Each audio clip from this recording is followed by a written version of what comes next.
health, wealth, relationships. That's what we find over and over again. The only thing standing in between you and the life that you really want, everything that you really want, is resistance. Well, that resistance is rooted in something. So when you guys met, I hate resistance. I hate it. Yeah, resistance. I hate it. It's the worst. I do. It's always there. Yeah, but you know, when Identify with you're what he's training, resistance is key. Well, Right. it makes you stronger, right? Absolutely. Correct. But at the same time, it's just like, hey, you get out of your fucking way. You know what I mean? There is kind a of a difference, thing. though, between it's like, hey, me, get out of the way, me. Sure, You know? resistance and resilience, right? Not to be confused. Resilience is the ability to be with hard things. Yeah. And to trust yourself despite potential overwhelm. Like, I got me. I don't have to avoid it anymore. I can go into the cave of courage, I call it with clients. The cave of courage. Yeah. I like that. That's what I'm going to tell my like wife. that. Baby, I'm going into the cave of courage.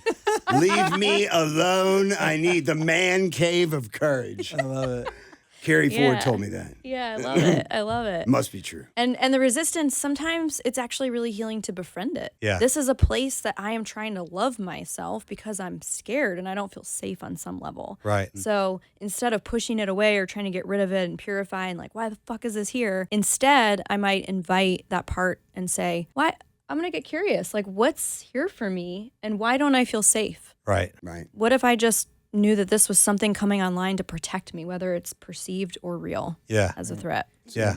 Yeah. Most people are going to battle with their resistance. Right. So they resist their resistance. Yeah. Exactly. And Right. what Double negative. It's like fire and fire. 100%. You know? Exactly. It's fighting fire with fire. Yeah. What resists persists. And so I think early on in life, that's a normal response to resistance, is to try to overcome it, to try to conquer it. Through it. Yeah. Right. But again, we're just fighting fire with fire. Eventually, we get to this point within ourselves where we simply allow the resistance to shape us, right? The resistance that came up for me in writing this book, in telling everyone, friends, family, clients, strangers, about my most shameful secret. It's the war of art that Stephen Pressfield talks about, this thing that I can't not do. And so when we allow our resistance to mold us and shape us, as opposed to trying to conquer and overcome it, we create a different relationship with it. Then all of a sudden we're making peace with our struggles, we're making peace with our resistance, or whatever challenges we're confronting as we grow, because that's a natural part of it. Yeah. Right. You kind of alluded to that or implied that when you're like, hey, in order to strengthen a muscle, we gotta stretch it. We gotta tear it first. Right. Absolutely. To make it stronger. So the process of growth is inherently uncomfortable and a little bit painful. We just have to distinguish between straining something and stretching something. There's a fundamental difference there. Right? Straining is when we invite in injury. You don't want to rip it. Correct. We don't want to rip it. And so as people are stepping into their healing, Keri and I are constantly inviting people into distinguishing between what is too much, too soon, too fast. Right. So that they can progressively, steadily step into greater levels of resistance, which is to step into greater levels of growth. Right. Just continue stretching. Bring until you get to the point. What did you say? Bring it. Bring it. I'm a contortionist. I want to stretch. That's awesome. So when you guys met, you hadn't, I don't know how long this book's been out. He was writing the book. He was spending weekends in the library. So, and you hadn't released the video yet. No, I started writing the book in early 2019, so a little over 4 years ago. And you released the video while you were writing the book? It was kind of like... Yeah, that would have been probably exactly 4 years ago now. April or May of 2019 was when and by release, that's when I recorded it. I didn't actually publish that video on social media until very recently. 2 weeks It's ago. been up on my website. Were you like this? No, not today. It's like I don't know that I don't even know that I ever got to that point. Right. Well, let me ask you this. I just had a thought. So the dichotomy between releasing the statement on social media and then releasing the book 10 years later? So posting on social media and releasing the book was almost 4 years to the date, like 4 years. Wow. 4 years and 3 months. That's amazing. But you recorded. That's amazing. You recorded it while you guys had already started hanging out at this point, or were you guys just working together? No, we hadn't even. We hadn't even about to step into coaching. I don't think we'd even met yet. It was like May. Yeah, so I posted my story in January of 2019. I want to say I recorded the video a couple months after that, so probably in March or April of 2019, and then Keri and I met like a month or two after that. So, and I don't mean to keep getting like, I'm just like, I think it's fascinating. So when did you guys, after the business relationship, when did you guys be like, all right, you know what, I kind of dig you. You dig I'm coming me. over. Yeah, I'm coming over. You want to cuddle? You want to cuddle? Well, Let's just say spoon? screw it. You want to cuddle? Spoon? Were you guys just sitting next to each other? We were and you actually had living the whole across meeting? the Yeah, like a hand. Here's the thing. No, we they like couldn't drop do books. We couldn't. It was COVID, and he lived in Los Angeles. Yeah, I lived in LA at the So time. you were doing virtual Zoom. like coaching. Correct. And so I over had a Zoom. couple questions when we had both brought into the light. I'm noticing I'm just wanting to hire you now to be in my life. And I'm like, you're expensive. I love you, but like, I want to be on you. yeah. I want to be on Let's you. make out. How do I say this? If we love make you. out, can I get a discount? How do I say this? Can we make out? Yeah. Will you hold me? No. So, but I guess like, because when you're maintaining that, it's business. We You know, did. you It was guys very were virtual. professional. Yeah. When did you decide like to divulge? Like, because these are secrets, you know, obviously, even whether like your client, you're not going to necessarily share that. You haven't shared it with the world, so you're not going to share that with her at this point. But as you two start to develop, hey, maybe there's something here, were you pretty forthright? I mean, like, in saying, listen, this is what you got to know about me. You know, this is what, you know. I did know about this because I had seen that video on his website before I hired him. Oh, When oh, I is was, that, like, is that what doing hooked my you? Like, due this guy diligence. is Well, I the just real thought freaking deal. His ability to go there within himself It's huge. is It's encouraging, huge. where I continue to go within myself, right? Because it gives someone else courage to do the Okay, same. so I you're knew she that already seen part. that. But we did have kind of a come to Jesus moment where he was like, listen, I know all your shit because I've been coaching you. So here's all mine. Sit And, like, down for just 25 dumped it on hours me. straight because I'm about to vomit it all on you. We did. We had like a couple hour that's FaceTime awesome. around Do you still like me? I wrote a Yes. proposal. Okay. Totally, because it was obviously one-sided. it was very much a one-sided relationship at that point, a coach client relationship. Yeah. Right. And so I've Coach always me, been baby. Yeah, right. We need to level the playing He was field. Yeah, 100% very we did. professional, but 100%. yeah, It's we very did. one-sided No, right now. you're 100% right. That's what he said. Yeah. I literally used those exact words because while I'm very open on social media about my interpersonal struggles, I mean, hell, I wrote an entire book about it, but I was like, you've seen it and you've read it as I have Curated written it. about Like it. retail. Curated Right. it. Yeah. Right. It's like retail side. 100%. Right. Yeah. Exactly. Let me give you the wholesale. Yeah. Right, exactly. You need to come to the warehouse. Okay. So many innuendos. Come to the trauma warehouse. Oh my goodness. But yeah, you know, I haven't actually let you into how that impacts me Right.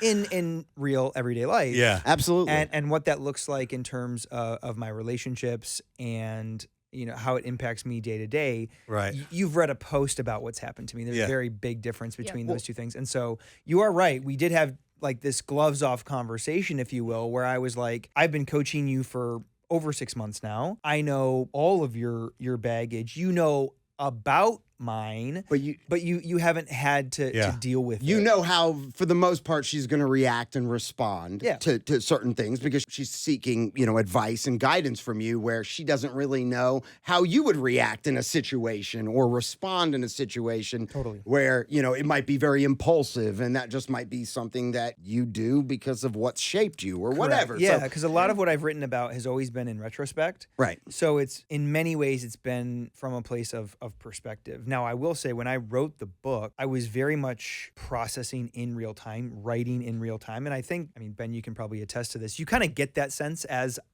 you're reading the book. I would say so. Absolutely. Which a lot of very people, much a first person account. Sure. Yeah. A lot of Which is people told me awesome. not to do that, to be honest with you. No, I think it's good. They were like, you should write from the place of perspective rather than from pain, from the source of the wound. And to me, that didn't feel fully authentic. Yeah. Because I was like, but this is coming up for me now. This Right. is true. This is real. This is relevant for me right now in this moment. And I Right. want to capture that energy because I do feel that oftentimes as coaches, as authorities in like the online space or whatever, there is this disconnect between us and our clients because Definitely. they oftentimes see us as being so far ahead of them. Right. Not Put you on a human. pedestal. Yeah, Correct. Totally. And this is exacerbated when we're when we speak from the place of perspective constantly, as opposed to this is what I'm struggling with right Today, now. That creates an incredible amount of relatability. Absolutely, and bridges the gap in a way that creates deeper connection and safety for people to interact with us, because they're like, oh, they're human, right. And so that's kind of how I and the book is almost like a blueprint of dialogue that then it's hard for me to verbalize this, but it basically reflects within you. Now, as I'm reading this, I'm having these same conversations with myself about different things, and so people may not even know how to do that. For example, but your first person account of it and all the experience that you have dealing with other people, how that all adds up and shows up in black and white. If you read the book, you're kind of walking down a path with a flashlight in your own mind at the same time. So there's a duality that's occurring. It's a good way to put it. What a beautiful picture you just painted, Benjamin. Versus no light. Yeah. Versus you're walking in the dark. Well, and most people are. You know, absolutely. There's scary sounds. Yeah. Totally. You know? I think it was Thoreau who once said that most men lead lives of quiet desperation. Yeah. And I think it is because we are trying to find our own way or find our way in the dark. We're performing, which is just to say that we're pretending that everything is fine. We're acting as if we have it all together. We're successful. Yeah. I'm fine. When in reality, we're not. Yeah. I hate that word. Hey, babe, how are you? I'm fine. Like, fine. Like that triggers me. Just because Pink Floyd said, hanging on in quiet desperation is the English way. Totally. It absolutely is. English is in like the United States, or English is in like in Britain? I think like the British monarchy and the society that they created when they conquered the world in the 1700s, and we still live under now, basically. Yeah. Well, the English way is how we live. That bleeds into where we live here. Yeah, pretty much the way we are. Yeah, well, when you think about that, like objectively, that was very much this overcompensating strategy in terms of like a collective society. Right. That is like, we're going to conquer the world. Yeah. Right. We're going to establish this empire. And in many ways we've broken out of that. Yes. And we're working our way through, this tribalism, like us against them mentality, although there are still remnants of that. Yes. They're still very powerful. Totally. And still a lot and more control than we probably know. That's just a beautiful example of... But people don't want a king anymore. Right. You know what I mean? They used to want a king. Right, but you know what? We've traded a king in terms of like this monarch. Yeah. For the sake of being our own king. That's right. In our own lives. Yeah. Which only... America. Yeah, America. Right. America gave me that. which really just perpetuates suffering, because the inherent idea behind that paradigm is this, that the highest example of myself, the highest version of myself, is somewhere out there. Yeah. At the next level. Yeah. At the next achievement. Right. Which constantly has us chasing rainbows. Yeah. And this is why in the work that Keri and I do with our clients, we're constantly telling our clients transformation, true transformation, that fundamentally leads to happiness and this peace that... fulfillment. And this peace that is beyond understanding, that we're all after at the end of the day. Right. It's not about becoming, it's about unbecoming. And we're stuck in this cycle of constantly chasing after more or going after the next level, which paradoxically is never enough, because more only makes you want more, and the next level only makes you want the next level. It's a trap. Yes. Right. And that's why true transformation is always about unbecoming. It's a return home back to who we truly authentically are. Right. And doing what comes most naturally to us. Right. I love that. Yeah. I mean, beautiful. Basically remembering who the fuck you've always been.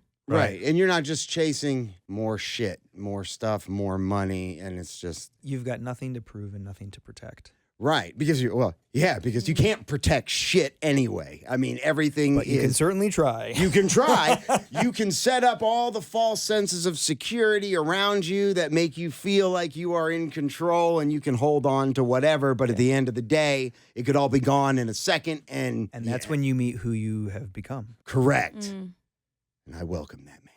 Hopefully before that time, right? Yeah. It's fascinating. That's really, really cool. So Bert, actually, right now we are sitting in the Bert Show studios. And I think, you talking about being vulnerable and the book being written in first person, you know, the Burt Show, while we are a radio morning show and, you know, theater of the mind, but one of the reasons why this show has been so successful for so long is because Burt has kind of fostered this atmosphere of sharing, you know, the good, bad, and the ugly of their personal lives. Sure. You know, because that's what people relate to. That's what entertains. That's what helps people get through things. That's sometimes what people need to hear. Yep. You know, at that very moment. You know, it's somebody, you know, whether it be just changing their day or it may be changing the course of their life. And while some of it is embellished at times, because sometimes you could really spin a better story by just tweaking just a little thing. And, you know, and certain things you want to keep to yourself. You know, I can't talk about everything on the air, on the Burt Show or on my podcast because I'd be divorced. That's fair. Yeah, my wife would probably divorce me if I spoke freely. I mean, and I'd probably burn more bridges than I've burned, you know, because I'm constantly getting yelled at for sharing shit I probably shouldn't share. So there's just some Just don't burn the drawbridge. No, I need to cross it. I need to get to the other side. But I think I mean, don't get stuck on the other side of the moat, Chris. But it's just Kaylee. I like to swim in a moat. That'd be awesome. Well, speaking of women, you know, I love women. No, we've got Keri here. no, I know. We need to hear about some women stuff. Yeah, and I was gonna get to that. I was gonna get to that. I was letting the teacher teach. Let the He is teacher the teach. teacher. No, man, it's brilliant. I mean, everything you Let say. the chef I mean, cook. I totally agree with, and it's very insightful. And I could see why you are a coach, and I could see why she hired you. I want to hire you. I do too. What's your retainer? He had people come to him and be Could like, you take I a check? For a while, you had people asking, right? Like, can I get results like Keri? Oh yeah. Why don't you take care of me well, like you do her? A different Well, path. at the time, there was none of, it was very professional. I want the Keri treatment. Oh, hell no, they don't get the Keri treatment. I was about to say, No I don't fucking know what to do way. with that. He's like, I didn't hear I don't that. see that package on your website.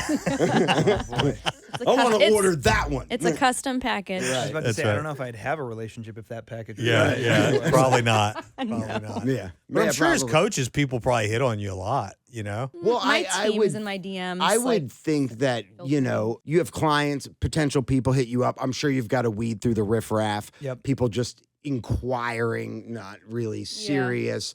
But when you know, it's kind of like I vent people. And even if I list something on Facebook, like you could always tell by just the way people respond, like initially, like Totally. whether this conversation's even going to go on another step. And it's like you take it to another, you know, okay, I'm talking to a real person. Then we get on the phone and, you know, you're gauging. But, do you guys ever turn people away because you're like, I'm just not fucking with this person. Yeah. This person could be toxic. They're not going to really take what I'm trying to teach them seriously. And why spin my wheels and waste my time? Yeah. Well, and we're very open with people because any coach that's worth their salt is going to lead you right into the heart of your problems, not around them. But that's egoically what most people want to do. Help me with my goals. Help me get to the next level. They don't want to face the shit. Right, but they don't want to face the things that are preventing them from reaching their goals and preventing them from reaching the next level. But that you can't have one want a without shortcut. You're right, totally. You can't have one without the other. And so the two absolutely go together. You know, if you take your car into the shop, they're going to need to run a diagnostic first. Yeah, of and they're course. going to need to figure out what the problem is. Right. So that then, prescription and then diagnosis. So that they can get the car running optimally. The same is true for our health. And so most people come to us wanting a diagnosis, which is like, help me get to the next level, help me achieve more extraordinary results in, you know, whatever area of my life. And it's like, okay, well, we need to talk about what's preventing you from achieving that on your own. Right. Because we're not talking about a healthcare issue, likely, because we're not clinicians, we're not healthcare professionals. But what we are great at is diagnosing the interpersonal barriers or resistance that we talked about earlier that prevent all of us from getting what we ultimately want out of life. But people, I mean, they're, you know, if you take someone on, they're going to have to be vulnerable. They're going to have to, I mean, you're not therapists, but you kind of are. I mean, in a sense, you're getting people to open up and you're giving your best advice on how to, do you ever send people to therapy? Yes. Yeah. Yep.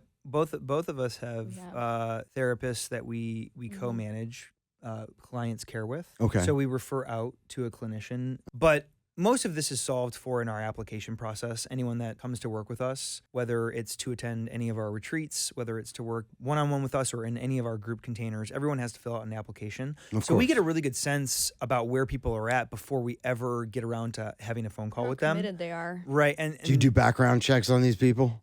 Haven't done it. Haven't done This it guy yet. sounded really weird. He was breathing in the phone. Ben, he was. What does that say I about wasn't you? calling you out. I was actually, Those are fighting words. Ben was talking about in a previous episode. We were talking about what icks. You know, some of our icks. Yep. And Ben detailed this interview he had at a real estate office outside of Georgia, where the main guy was sitting there, and as he was talking to Ben, he just kept pelvic thrusting in the air. And then when he would stop talking, he would stop pelvic thrusting. Yeah. But as soon as he He started was talking talking like again, this. And so what I'm thinking is Oh my just God. like, and then he'd stop and be like, "What do you think?" And I'd be like, "I don't even know what you're talking. Like, I gotta go. What is going on I right think now? we should There's stop no way. doing that. is what I why think. is he doing that? Yeah, what? I gotta leave. It was Maybe like he it's was- like a self-soothing thing, like to. It's like he didn't even realize he was doing it. Like he thought there was a woman on top of It him. sounds like a scene out of a Will Ferrell movie. Yes. It was weird. It Yes. was like that. Anchorman. The whole Yes. thing was a scene from a Will Ferrell That's movie. awesome. From the I mean, time that- they picked me up, I was man. like, "Are you kidding me?" You know what I'm saying?